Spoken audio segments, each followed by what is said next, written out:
So today, this video, we're going to talk about how is it that getting into the college of your choice, your dream school, may not be not only the best thing, it could actually be one of the worst things that could happen to you in your young life.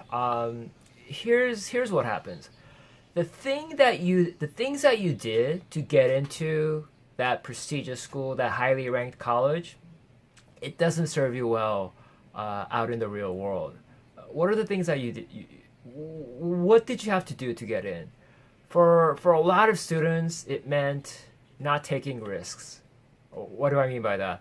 You didn't take the classes that you really want to take. For example, let's say you're interested in economics, but you're not really the best in conceptual things or math, and so you didn't take economics, or you didn't take computer science because you were always interested in coding, programming, and you watched some YouTube videos and you thought you were very interested in it, but you didn't take it because you really thought you had to maintain your straight A's or near straight A, your perfect grade point average, and you didn't want to take a risk, okay? Or you were into art, okay? You wanted to draw, and there was an art class, but you didn't take it because it wasn't an AP class, and you need to take more serious quote unquote AP classes to raise your GPA. Or let's say you were really into art, but there's a teacher who's really nice, but he or she didn't give the best grades in that class. So for any of those reasons, you didn't do the things that you really wanted to do because you had to be careful. You were risk averse. You felt like you couldn't afford to take chances. Okay, so you do all that, and it carries over not just inside the classroom, but beyond extracurricular activities, volunteer work. You didn't do the things that you really wanted to do. Instead, you did the things that you thought you had to do to impress the colleges. Okay, and it goes on and on. And so you do all those things, and then you get into the college of your choice. Okay, and you're rewarded for not following your interests and your hobbies. And so you say to yourself, "Oh wow, I'm proud of myself for the discipline and the patience for following through on what I was supposed to do rather than what I really wanted to do." And you think that's the way to go about things in real life.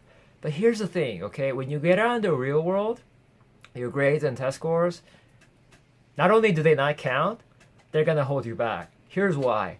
The reason they're going to hold you back is because you're going to, in the back of your mind, even though you might say to yourself, and actually a lot of people don't even say this, you're going to say to yourself, oh wow, I know that I'm not supposed to be proud of my test scores and my GPA and all that, but you know what, since I did so well in them, it should definitely help me, get far in the real world.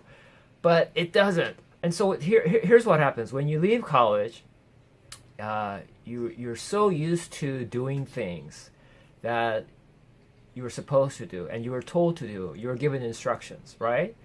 And you don't know what you like to do. You don't know what you're good at because you've been following directions all your life. That's what I did, okay? That's what a lot of my friends did, okay? And so you feel like you've been going through the motions and you follow directions and you have your fancy degree and you don't want to do anything. You don't know what to do. You don't know what you're good at, and you get lost. And then a lot of people go through that. It's a funny term, but that quarter life crisis. And you know what? I try to make light of it, but a lot of people go through that. Okay, and it's fine to go through that. You have to overcome difficult periods. Everybody does that. Okay, so don't worry about that. Okay, but okay, it could stay with you for a while, especially if all you've done in your life is follow directions. Okay.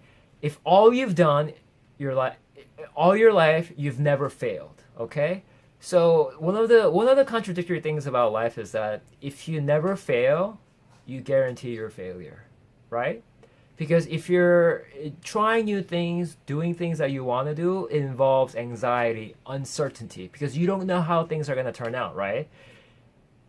But you have to be used to that uncertainty. Otherwise, you're only going to do things that you're going to be able to do. And those things don't mean that much. They're not only are they not fun, but they don't challenge you. So you got to go out there. You got to learn how to take risks, okay? But in our current college admission system, for a vast majority of students, they're rewarded. You're going to be rewarded for not taking risks, okay? So How do you overcome this? In the first video, the very first video I posted, okay, I talk about what I call the dominant strategy, right? The dominant strategy is doing things for yourself, okay? Finding out what you like to do, finding out what you're good at, and taking that and making something off that, okay? And when you do that, you're first of all doing that for yourself, okay? You're doing that for your main benefit, okay? You're the main beneficiary. One of the many, many side benefits of doing that is having a much better chance of getting into the college of your choice, because you're gonna have real accomplishments, okay? So that's why I call it the dominant strategy. You do things that benefit you tremendously.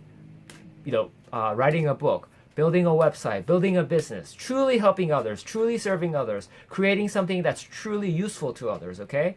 And so you do that, and you find out you gain confidence, you dramatically improve yourself in the eyes of those college admissions committee members. Again, they're not your primary focus, but inevitably you become someone who it comes up across as impressive, because you're doing something that the vast majority of your classmates are not doing, okay? So that's why I call it the dominant strategy. So again, going back to how we started this video, getting into your dream school may not be the best thing to happen to you because especially if you carry the habits that got you into that school into the real world, okay? So one of the best ways to overcome that, or not even have to deal with that, is when you're in high school, older, younger, it doesn't matter. Do the things, have the courage to follow through on the things that you're interested in, okay? And then make something off that, all right? And in future videos, we'll get into specifics about how to make something, okay? I briefly touched on that in the first video, where if you like take pictures, take a bunch of pictures, volunteer, and work other people's parties for free.